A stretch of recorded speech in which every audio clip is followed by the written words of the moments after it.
In Quiapo, we also celebrate the 37th anniversary of the dedication of the altar and the new church. We are the body of Christ.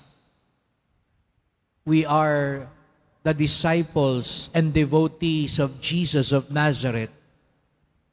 And so we ask the Lord to grant us the grace to be His living temples, that our lives may be an offering to the Lord, just like what happens in every church and place of worship. To prepare ourselves to celebrate this sacred mystery, let us call to mind our sins and beg the Lord's mercy.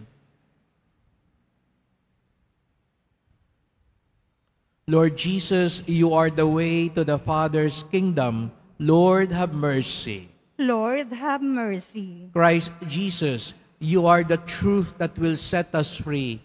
Christ, have mercy. Christ, have mercy. Lord Jesus, you are our life and our resurrection. Lord, have mercy. Lord, have mercy. May Almighty God have mercy on us, forgive us our sins, and bring us to everlasting life. Amen. Glory to God in the highest.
Let us pray.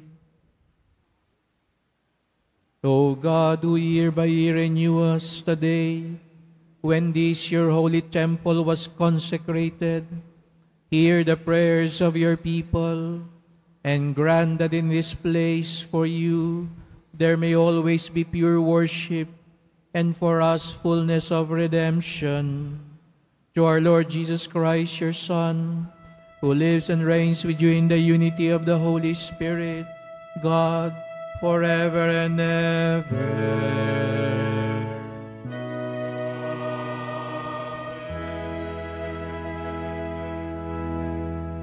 Please be seated. A reading from the book of the prophet Ezekiel. The angel brought me back to the entrance of the temple, and I saw water flowing out from beneath the threshold of the temple toward the east. For the facade of the temple was toward the east. The water flowed down from the southern side of the temple, south of the altar. He led me outside by the north gate and around to the outer gate facing the east, where I saw water trickling from the southern side. He said to me, "This water flows into the eastern district down upon the Arabah and empties into the sea, the salt waters which it makes fresh. Wherever the river flows, every sort of living creature that can multiply shall live, and there shall be abundant fish. For wherever this water comes, the sea shall be made fresh. Along both banks of the river, fruit trees of every kind shall grow. Their leaves shall not fade, nor their fruit fail. Every month they shall bear fresh fruit, for they shall be watered by the flow from the sanctuary. Their fruit shall serve for food, and their leaves for medicine." The word of the Lord. Thanks be to God. The waters of the river gladden the city of God, the holy dwelling of the Most High. The waters of the river gladden the city of God, the holy dwelling of the Most High. God is our refuge and our strength, an ever-present help in distress. Therefore, we fear not, though the earth be shaken, the mountain plunge into the depths of the sea. The waters of the river gladden the city of God, the holy dwelling of the Most High. There is a stream whose runlets gladden the city of God, the holy dwelling of the Most High. God in its midst shall not be disturbed. God will help it at the break of dawn. The waters of the river gladden the city of God, the holy dwelling of the Most High. The Lord of hosts is with us. Our stronghold is the God of Jacob. Come, behold the deeds of the Lord, the outstanding things he has wrought on earth. The waters of the river gladden the city of God, the holy dwelling of the Most High.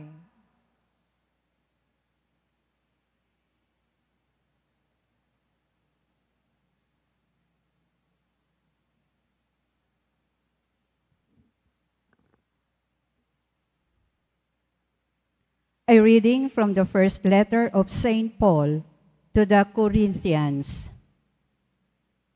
Brothers and sisters, you are God's building, According to the grace of God given to me, like a wise master builder, I laid a foundation, and another is building upon it. But each one must be careful how he builds upon it. For no one can lay a foundation other than the one that is there, namely, Jesus Christ. Do you not know that you are the temple of God, and that the Spirit of God dwells in you? If anyone destroys God's temple, God will destroy that person. For the temple of God, which you are, is holy. The word of the Lord. Thanks be to God. Please all stand.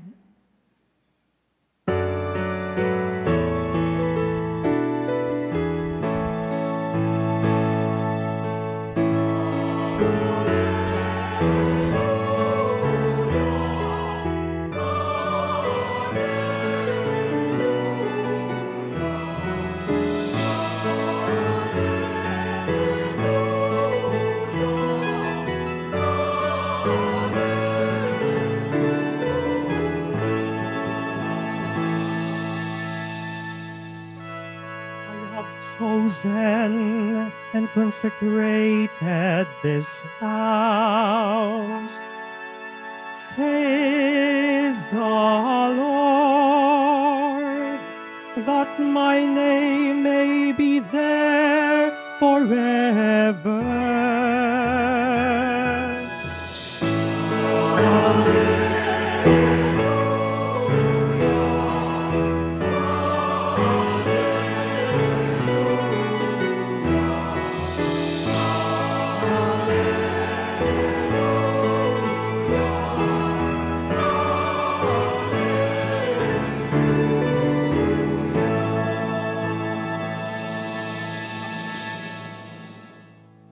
The Lord be with you. And with your spirit. A proclamation from the Holy Gospel according to John. Glory to you, O Lord. Since the Passover of the Jews was near, Jesus went up to Jerusalem. He found in the temple area those who sold oxen, sheep, and doves, as well as the money changers seated there. He made a whip out of cords and drove them all out of the temple area with the sheep and oxen, and spilled the coins of the money changers and overturned their tables. And to those who sold doves he said, "Take this out of here, and stop making my Father's house a marketplace." His disciples recalled the words of Scripture, "Zeal for your house will consume me." At these, the Jews answered and said to him, "What sign can you show us for doing this?" Jesus answered and said to them, "Destroy this temple, and in 3 days I will raise it up." The Jews said, "This temple has been under construction for 46 years, and you will raise it up in 3 days?" But he was speaking about the temple of his body. Therefore, when he was raised from the dead, his disciples remembered that he had said this, and they came to believe the Scripture and the word Jesus had spoken.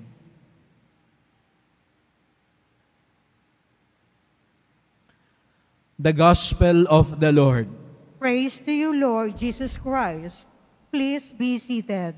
Good morning, dear sisters and brothers, and welcome to the Minor Basilica and National Shrine of Jesus Nazareno. We also pray for those who are joining us online, especially the sick and those who are taking care of the sick, and all our devotees from different parts of the country and all over the world joining us in this Mass in Quiapo. Today, in this hour, we also celebrate our Pilgrim's Mass for our international devotees. And as I said earlier, there are many reasons to celebrate today. Maraming dahilan para tayo magdiwang. Gaya ng sabi ko po, tayo'y tinipon ng Diyos upang una sa lahat, ipagdiwang natin ang Kanyang pagmamahal at awa sa atin sa pamamagitan ng ating mahal na pong Jesus Nazareno. Kaya bigyan natin ang pong Nazareno ng masigabong palakpakan. At sa araw ding ito, ating ipinagdiriwang ang kapistahan ng unang Pilipinong santo, si San Lorenzo Ruiz de Manila, na taga Binondo lang. Natitiyak ko, napadpad din siya dito sa Quiapo nung siya'y nabubuhay pa, dahil imposible namang hindi siya makadaan dito at nagpupunta rin siya sa Intramuros. Kaya natitiyak ko na siya rin ay nagawi dito sa Quiapo. At napakaganda po na paalala sa atin na tayong lahat, katulad ni San Lorenzo Ruiz, ay tinatawag sa kabanalan. Kaya palapakan din natin si San Lorenzo Ruiz, ang ating unang Pilipinong santo. At sa araw ding ito, ating ginugunita ang ika-37 taon ng anibersaryo mula nang itinalaga at binasbasan ang bagong at pinalawak na simbahan ng Quiapo. Opo, ang ating parokya ay itinatag noong 1588. Si San Pedro Bautista, yun po, yung nando po sa taas, siya po ang nag-approve sapagkat ito dati ay bahagi ng simbahan ng Santa Ana. At ito'y naging sariling kapilya, simbahan, at di kalaunan ay parokya. At nung umpisay sa pangangalaga ng mga Pransiskano, at si San Pedro Bautista po ang pinuno ng mga Pransiskano, kaya biruin nyo, santo ang nagtatag ng simbahang ito, si San Pedro Bautista. At ilang gera, ilang sunog, ilang lindol ang sumira sa simbahang ito, pero nanatili pa rin siya bumabangon katulad ng Nazareno, bumabangon at itinatayo muli. At noong 1987 po, minabuti ng butihing kura paroko ang yumaong Monsignor Jose Abriol sa tulong ng pambansang arkitekto para sa sining, si Jose Maria Zaragoza, ay minabuting palawakin, palakihin ang simbahan ng Quiapo dahil dumarami na nga po ang mga deboto. Siguro po yung iba sa inyo, di ko natatanungin kung sino yung nandito na nung panahon na yon, ay matatandaan ninyo, noong 1980s, may mga poste pa po ang simbahan.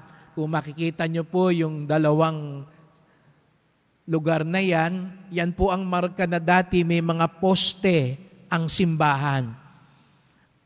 Kaya medyo masikip at maliit ang simbahan. Kaya minabuti ni Monsignor Abriol na palawakin. Ang natira po sa simbahan, yung harapan, yung ating Puerta Mayor, yung pinakaharap ng simbahan, at ito pong bahaging ito, ang altar ng Nazareno, ang naiwan. Yan pong gitna, yung kinalalagyan nyo po, yan po ang pinasinayanan noong 1987. Malawak ang pananaw ni Monsignor Abriol. Sumalangit nawa at siya'y pagpalain ng Pong Nazareno nang minabuti niyang palakihin. Sapagkat sino bang mag-aakala? Ngayon nga, masikip pa rin ang simbahan natin kung tutuusin. Wala nang ilalawak na. Kukunin na natin yung Quezon Boulevard, pati Carriedo kung gusto ninyo. Pero hanggang dito na lang talaga. Pero napakaganda ng kanyang pananaw kung kaya nga ito'y para sa ating mga deboto. Kaya sa araw na ito, kaya kung mapapansin nyo po, yung ating inayos na baptisteryo, yun ay naging altar nakatalaga kay San Lorenzo Ruiz ng Maynila. Kasi nga, nung ito'y pinasinayanan, ay bagong pakilala pa lamang din kay Lorenzo Ruiz. Bagong santo pa lang siya noon na inihayag ni San Juan Pablo Ikalawa na siya ring naghayag na ang ating simbahan ay maging Basilica Minor. Kaya mapapansin niyo po, ang simbahan natin, ang kasaysayan ng simbahan natin, maraming mga santo nakabahagi. Si San Pedro Bautista, si San Lorenzo Ruiz, at ang nagpangalan sa ating simbahan bilang Basilica Minor, ngayon si San Juan Pablo Ikalawa. Napakayaman ng kasaysayan ng ating simbahan. At itong ating ipinagdiriwang ngayon, sapagkat paalala din sa atin, opo, ito'y binabasbasan natin ang gusaling simbahan. Kaya mapapansin niyo po sa gilid, mayroong 12 may bulaklak at kandila. Sa tagiliran, ang mga poste ng simbahan. Sapagkat iyan din po ay sagisag na kaya nakatindig ang simbahan, hindi lang dahil sa haliging bato. Kaya yan 12 sumasagisag sa 12 apostoles, 12 alagad ni Jesus Nazareno. At ang makabagong alagad, tayo na po yun. Kaya kung gusto natin manatiling nakatindig ang simbahan, hindi lang simbahan ng Quiapo, kung hindi ang simbahan ni Jesus Nazareno, nasa ating mga kamay. Kaya napansin niyo po, may nakasinding kandila. Dapat magliwanag ang ating buhay. Tayo ngayon ang bagong simbahan sapagkat tayo'y katawan ni Kristo. Kaya sabihin mo nga sa katabi mo, alagad ka ni Jesus Nazareno. At sabihin mo sa kabila, kaya magliwanag ang iyong buhay. Kaya mukha ba siyang nagliliwanag o mukhang nagdidilim? Pero paano ba magliliwanag ang ating buhay? Paano mananatiling nakatindig? Opo, pinagdarasal natin, kaya nga ngayon nananawagan tayo, ayusin natin ang simbahan, ayusin natin ang kuryente kasi para ligtas ang ating simbahan. Pero hindi lang yung gusali ang dapat nating pangalagaan, kung hindi ang buhay na simbahan. Kaya nga may bulaklak, may kandila, sagisag ng pag-aalay kay Jesus Nazareno, katulad ni San Lorenzo Ruiz. Papaano? Dalawang pwedeng pagpilian. Papipiliin ko kayo. Papaano magliwanag? Paano maging haligi ng simbahan? Paano maging tunay na alagad ni Jesus Nazareno? Una, yung ginawa ni Lorenzo Ruiz. Inalay niya ang kanyang buhay para kay Jesus Nazareno. Ang tunay na deboto, handang ialay ang kanyang buhay para sa Diyos. Kung kailangang ibigay.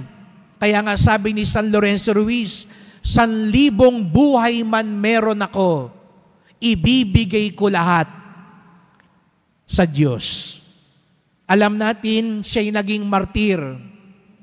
Pinapatatwa sa kanya. Sabi sa kanya, nung nandun siya sa Japan, sabi ng mga humuli sa kanya, itakwil mo lang si Kristo, palalayain ka namin. Nung una, napag-isip pa si Lorenzo Ruiz, tinanong niya yung warden, totoo ba yung sinabi mo? Pag tinakwil ko si Kristo, makakalaya ako, makakabalik ako sa pamilya ko, mabubuhay ako? Sabi sa kanya, oo, itakwil mo lang siya. Pero salamat sa Diyos, naging matatag si Lorenzo Ruiz. Kaya nga sabi niya, kahit 1,000 buhay man, ibigay sa akin, ibibigay ko to lahat sa Diyos. Sapagkat yun ang sagisag ng tunay na pag-ibig. Di ba, sa ating pambansang awit, sa lupang hinirang, ano yung huling-huling sinasabi? Ang mamatay ng dahil sa'yo. Di ba, yun din ang tunay na makabayan, handa kang mamatay. Paano kung isang araw sabihin, gegerahin tayo ng China? Sinong gustong sumama? Ilang kaya magtataas ng kamay sa atin? No? Ilang kaya magbo-volunteer? No? Baka sabihin nyo, wag Father, sayang ang siopaw, no? Sayang ang siomay. No? Kung sa bayan yun, paano pa kaya? Uulitin ko lagi ito para mapag-isip-isip tayo. Paano kaya kung dumating yung araw, sabihin, lahat ng magsisimba sa Quiapo, ipakukulong. Makikita ko kaya kayo dito pa rin? Ganito pa rin kaya karami ang choir natin pag sinabing huhulihin, pakukulong, pagmumultahin ang magsimba sa Quiapo. Makakita kayo kaya ng pare na sisipot dito, baka pati pare walang sumipot dito. Pero seryosong tanong yun. Kasi sa ibang bansa, hinuhuli ang mga nagsisimba at nagmimisa.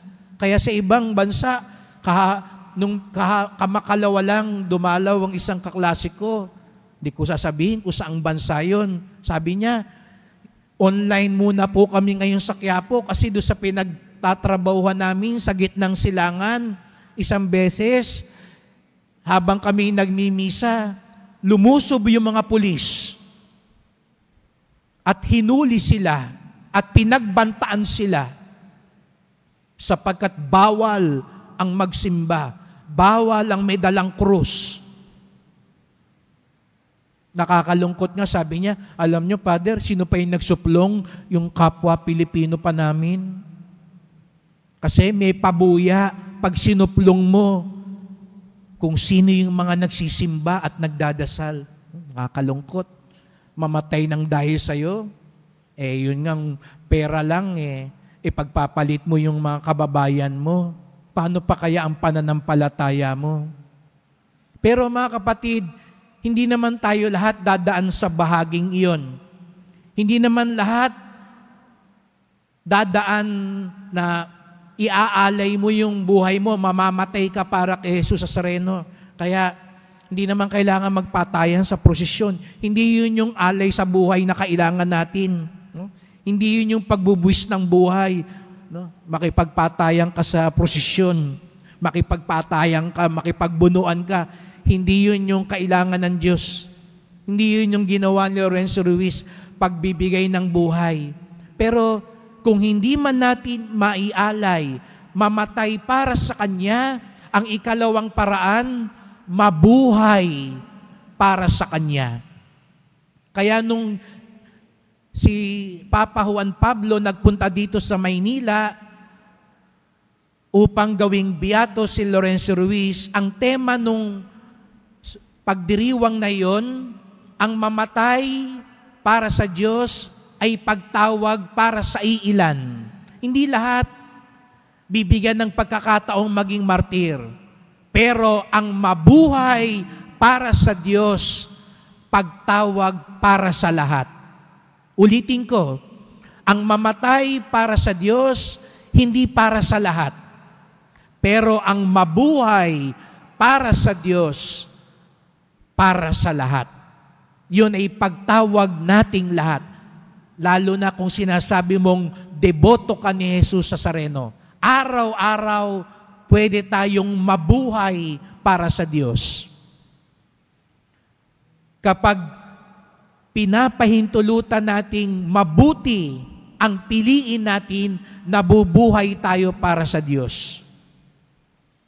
Kapag tayo'y natututong magbigay ng sarili, gaya ng paglilingkod sa misa, sa simbahan, paglilingkod sa kapwa, nabubuhay ka para sa Diyos. Pag pinipili mo ang katotohanan, hindi ang kasinungalingan, nabubuhay ka para sa Diyos. Pag pinagtatanggol mo ang mga inaapi, nabubuhay ka para sa Diyos.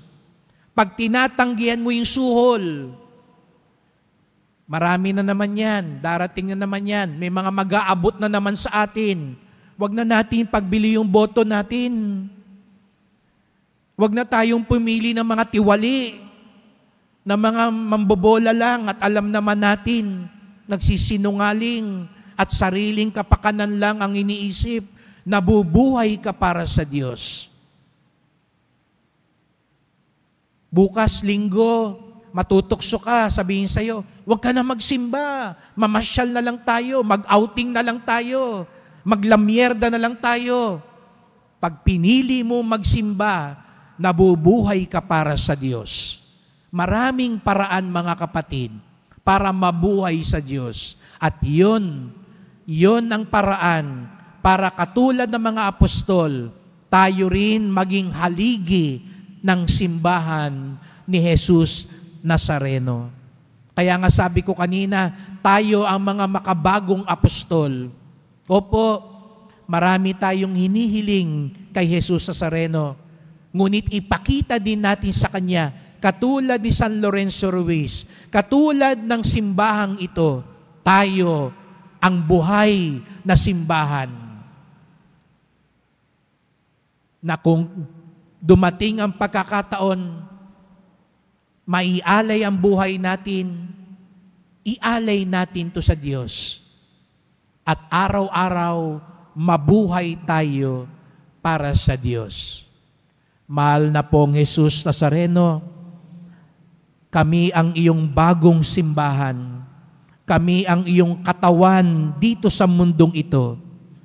Kami ang magpalaganap ng iyong kabutihan at katotohanan, katulad ni San Lorenzo Ruiz. Maging handa kami mamatay para sa inyo at mabuhay para sa inyo. San Lorenzo Ruiz, ipanalangin mo kami. Please all stand.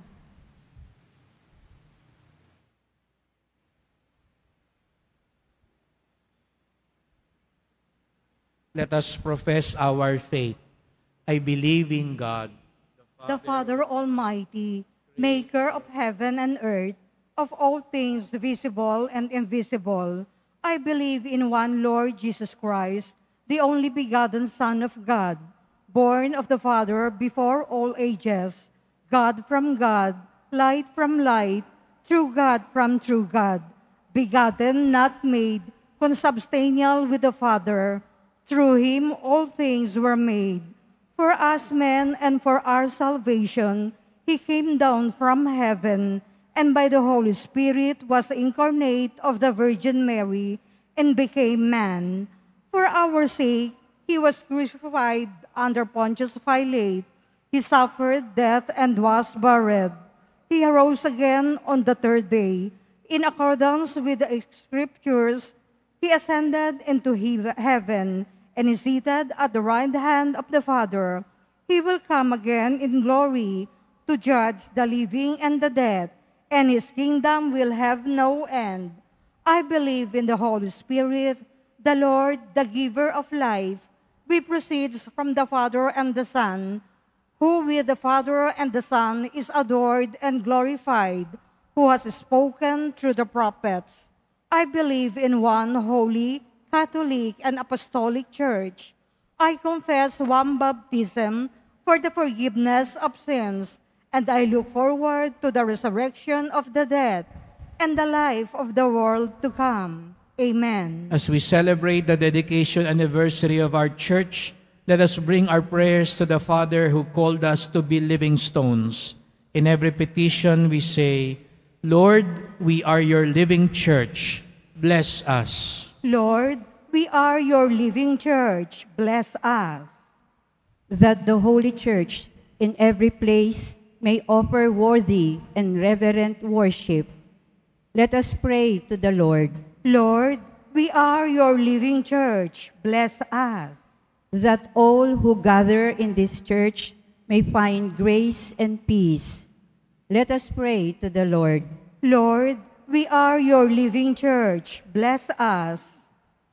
That those who care for the sacristy and those who are tasked with the maintenance and cleaning of the church may persevere in their service. Let us pray to the Lord. Lord, we are your living church. Bless us.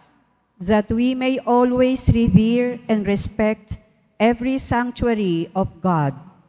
Let us pray to the Lord. Lord, we are your living church. Bless us. That the benefactors and all the departed who worshipped in this church may enjoy eternal light and peace. Let us pray to the Lord. Lord, we are your living church. Bless us. In silence, we present our other intentions. Father, as we celebrate the dedication anniversary of our church, grant the petitions of our community gathered once more before your altar. We ask this through Christ our Lord. Amen. Please be seated.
Please all stand. Pray, brethren, that my sacrifice and yours may be acceptable to God, the Almighty Father. May the Lord accept the sacrifice at your hands for the praise and glory of his name, for our good and the good of all his holy church. Recalling the day when you were pleased to fill your house with glory and holiness, O Lord, we pray that you may make of us a sacrificial offering always acceptable to you, through Christ our Lord. Amen. The Lord be with you. And with your spirit. Lift up your hearts. We lift them up to the Lord. Let us give thanks to the Lord our God. It is right and just. It is truly right and just, our duty in our salvation, always and everywhere to give you thanks. Lord, Holy Father, Almighty and eternal God, through Christ our Lord, for in this visible house that you have let us build, and where you never cease to show favor to the family on pilgrimage to you in this place, you wonderfully manifest and accomplish the mystery of your communion with us. Here you build up for yourself the temple that we are, and cause your church, spread throughout the world, to grow ever more and more as the Lord's own body, till she reaches her fullness in the vision of peace, the heavenly city of Jerusalem. And so, with the countless ranks of the blessed, in the temple of your glory we praise you, we bless you, and proclaim your greatness as we acclaim.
You are indeed holy, O Lord, the fount of all holiness.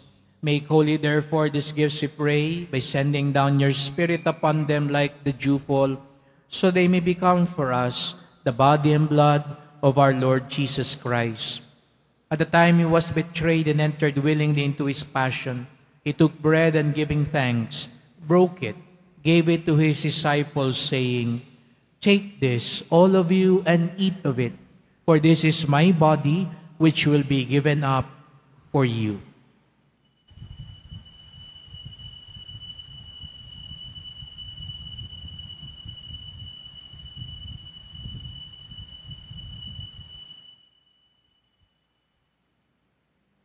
In a similar way, when supper was ended, he took the chalice, and once more giving thanks, gave it to his disciples, saying, "Take this, all of you, and drink from it, for this is the chalice of my blood, the blood of the new and eternal covenant, which will be poured out for you and for many, for the forgiveness of sins. Do this in memory of me."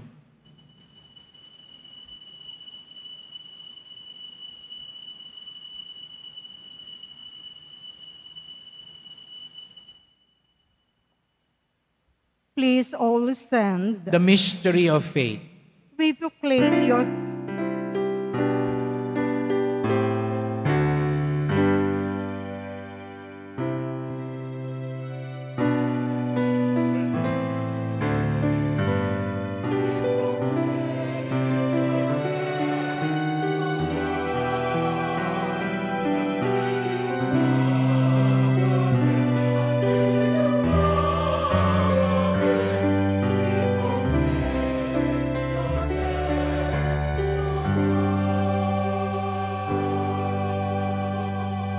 Therefore, as we celebrate the memorial of his death and resurrection, we offer you, Lord, the bread of life and the chalice of salvation, giving thanks that you have held us worthy to be in your presence and minister to you. Humbly we pray that partaking of the body and blood of Christ, we may be gathered into one by the Holy Spirit. Remember, Lord, your church spread throughout the world.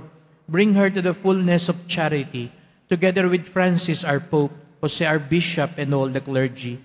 Remember also our brothers and sisters who have fallen asleep in the hope of the resurrection, and all who have died in your mercy. Welcome them into the light of your face. Have mercy on us all, we pray, that with the Blessed Virgin Mary, Mother of God, Saint Joseph, our most chaste spouse, with the apostles, Saint John the Baptist, Saint Lorenzo Ruiz, and all the saints who have pleased you throughout the ages, we may merit to be co-heirs to eternal life, and may praise and glorify you through your Son, Jesus Christ. Through him, with him, and in him, O God, Almighty Father, in the unity of the Holy Spirit, all glory and honor is yours, forever and ever.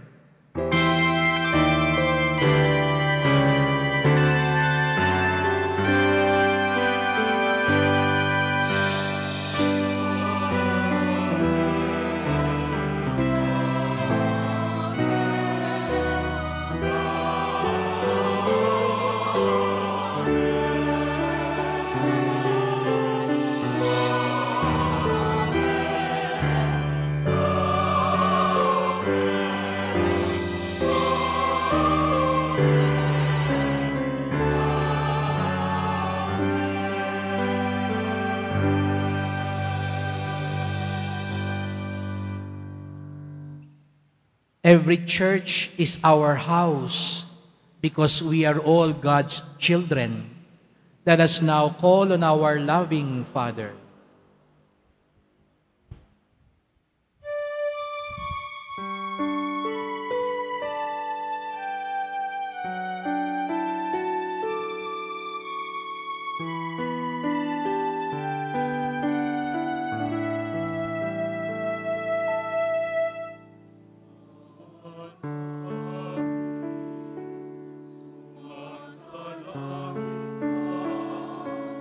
Somebody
Deliver us, Lord, we pray, from every evil. Graciously grant peace in our days.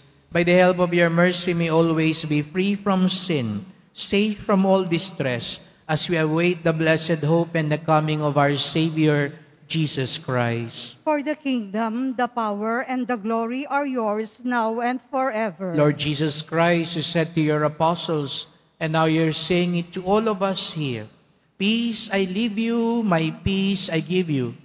Do not look on our sins, but look on the faith of your church, and graciously grant her peace and unity in accordance with your will, who live and reign forever and ever. Amen. The peace of the Lord be always with you. And with your spirit. Let us offer each other Christ's peace. Peace be with you.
Please all kneel. Behold Jesus Christ, our Lord and Savior, the foundation of the church, the Lamb of God who takes away the sins of the world. Blessed are those called to the supper of the Lamb. Lord, I am not worthy that you should enter under my roof, but only say the word, and my soul shall be healed.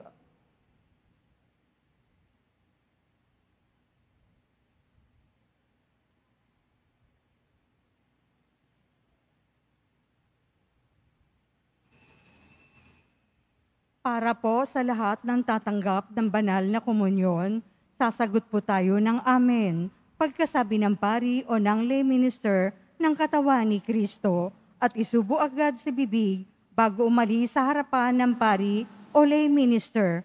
Sumunod po tayo.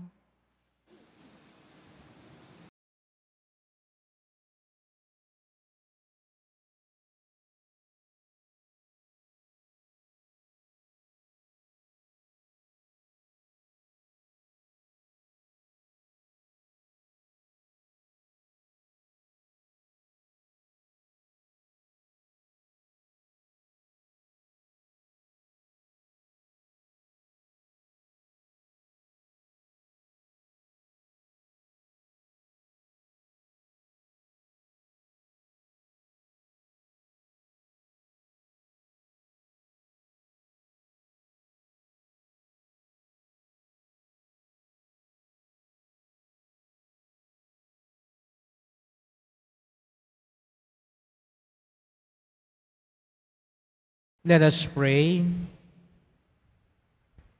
May the people consecrated to you, O Lord, we pray, receive the fruits and joy of your blessing, that the festive homage we have offered you today in the body may redound upon them as a spiritual gift, through Christ our Lord. Amen. Please kneel and let us pray the prayer for for the intercession of Saint Lorenzo Ruiz. O Saint Lorenzo Ruiz, you brought honor to your country, having been a level-headed and prudent father of the family, a witness of Christ in your life until your death. We present all our petitions to God through your help, so that by our actions we may know more and love more Jesus, our Lord and Savior. We humbly implore your intercession, or dear Saint Lorenzo, for the infinite glory of God and in honor of your triumph as a martyr of Christ and defender of Christianity. Amen. Please all stand. Salamat po sa inyong pagpunta dito sa Quiapo. Ingat po kayo sa pag-uwi. Salamat po sa mga naglingkod sa misa at pasalamatan din natin ng ating Grand Choir. Ang dami po sila ngayon para sa okasyong ito. Salamat po sa pagdagdag ganda ng ating pagdiriwang at sa lahat ng nag-serve sa ating misa ngayon. Salamat po sa inyong tulong sa simbahan, mga pamisa, love offerings, online donations. Pag bumili po kayo ng medalyon o ng imahe ng Nazareno para sa ikaayos ng ating simbahan. At sa mga nagdadala po ng bigas, delata at iba pang pang-ayuda, ang debosyon natin sa Poong Nazareno ay nagtuturo sa atin magmalasakit sa ating kapwa.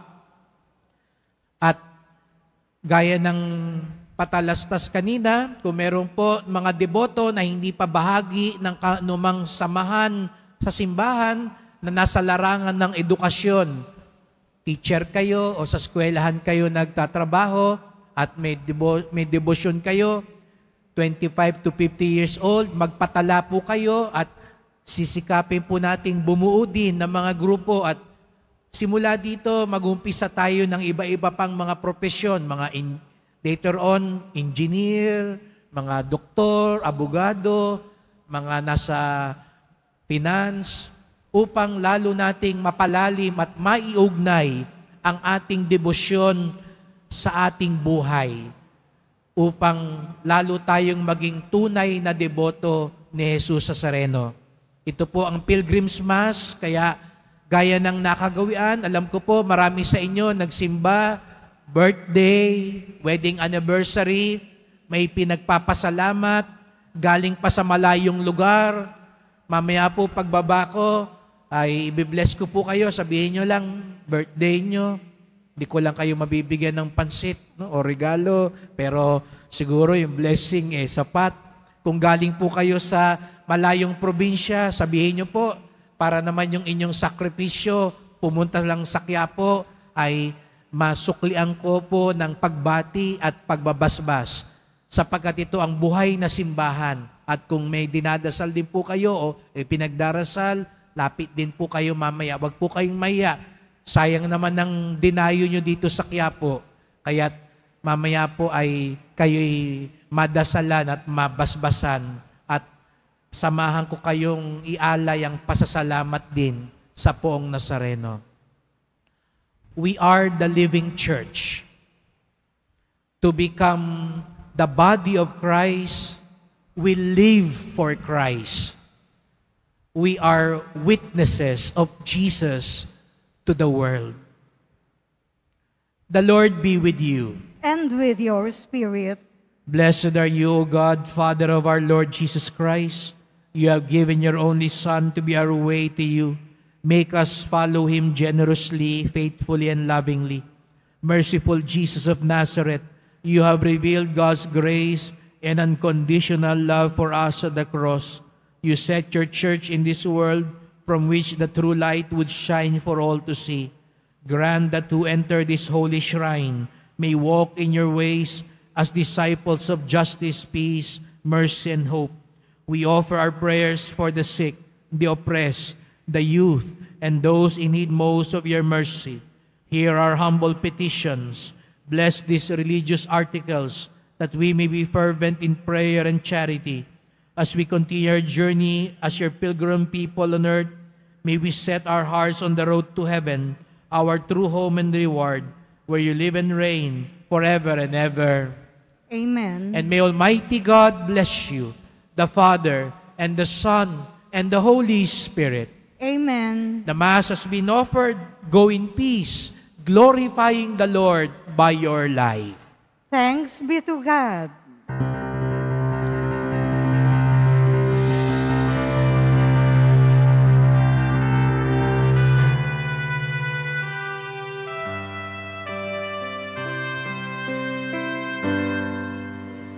Padre